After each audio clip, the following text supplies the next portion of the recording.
Эдийн засгийн хөгжлийн яамыг бол одоо Монгол улсын хөгжлийн асуудлыг зайлшгүй авч үзээд яам байгуулах ёстой л гэж бид бараг миний ойлгож байгаагаар 16 оноос хойш ярьсан л та.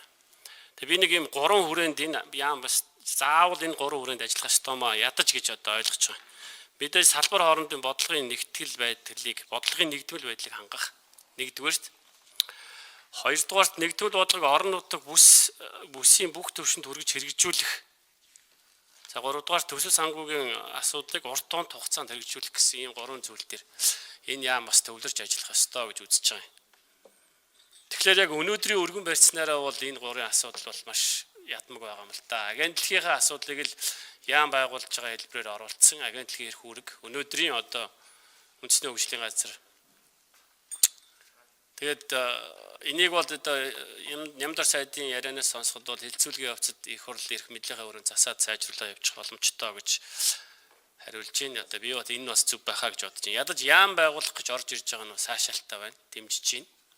Харин зөвхөн өргөн барьж байгаа тэр эрх үүргийн үйл хэмжээ хандхад бол зөвхөн нэг бэлгэдлийн чанартай өнөөдрөөс юу ч өөрчлөгдөхгүй Монгол улсын хөгжилд одоо ахис дэвшил гарахгүй чиг үүрэг нь бүттэй. Чиг үүрэг нь хамт байна л да. Тоог дараагаар. Тэрийг би харж байгаа. Тэгэхээр энийгээ бол одоо их хурлын төвшөнд бол маш сайн сайжруулах хэрэгтэй. Тэр одоо Сүхбаатар гишүүний хэлж байгаа дээр бол би санал нэг байна. Одоо гадаад харилцааны яамнаас бол гадаад худалдаа эдийн засгийн хамтын ажиллагааг зайлшгүй энэ яам руу төвлөрүүлэх ёстой. Сангийн яамнаас бол эдийн засгийн бодлого хөгжлийн санхүүжилтийг төвлөрүүлэх ёстой гэж харж байгаа.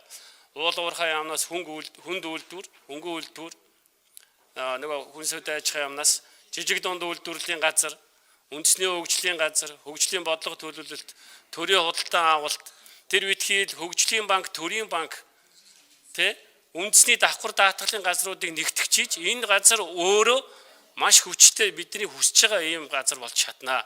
Хэн толгоолно гэдэг нь гол биш ээ. Одоо энэ их хурлын гишүүдээс толгоолох боломж байхгүй шүү дээ. Тэгэхээр би энэ яам өөрөө хүчтэй байж энэ засгийн газарт өөрт нь хэрэг болно. Одоо сая бид дархны мөөгийн дарга одоо бид нар сая дархны одоо замын асуудлыг ярихад үнэхээр бодлогогүй байгаа нь харагдаж байгаа байхгүй. Би дэгээгүй, би ингээгүй, би буруугүй, тэр буруугүй. Одоо бараг л одоо тэр Азийн хөгжлийн банкнаас нэг нөхөр ирээд биднэрт заагаад байсан ухааны юм яриа суугаад шүү дээ. Тэр энэ ч одоо Монгол улс өөрөө бодлого чиглэлтэй байсан бол өнөөдөр дархны замыг тэр учир зүггүй хуулаа иччихгүй л байхгүй юу. Зүгээр адаглаа жишээ авахд бол.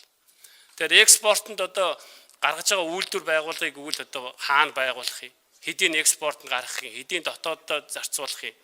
Урт тунд хугацааныхаа хөгжлийн бодлогоор зээрлийнхаа бодлогоор яаж дэмжих юм? Иргэн төлөлтөө яах юм гээд. Одоо ингээд нэг цогц хэмжээнд нь харахгүй бол маш жижигхэн асуудлаар харах юм бол тэгээд бэлгэдлийн чанартай нэг яам нэг сайд нэмэгдэх юм хэмжээнд байна. Тийм учраас төрийн байгуулалтын байнгын хорон дарга энэ асуудлаас нэлээд нухацтай хандаад ажлын хэсгийг маш сайн яаралтай зөв байгуулад их хурлынхаа хэмжээнд бас нэлээд тийм хүчтэй болгох талаас нь анхаарч өгөхийг бас танд хүсье. За баярлалаа. Санал хэллээ.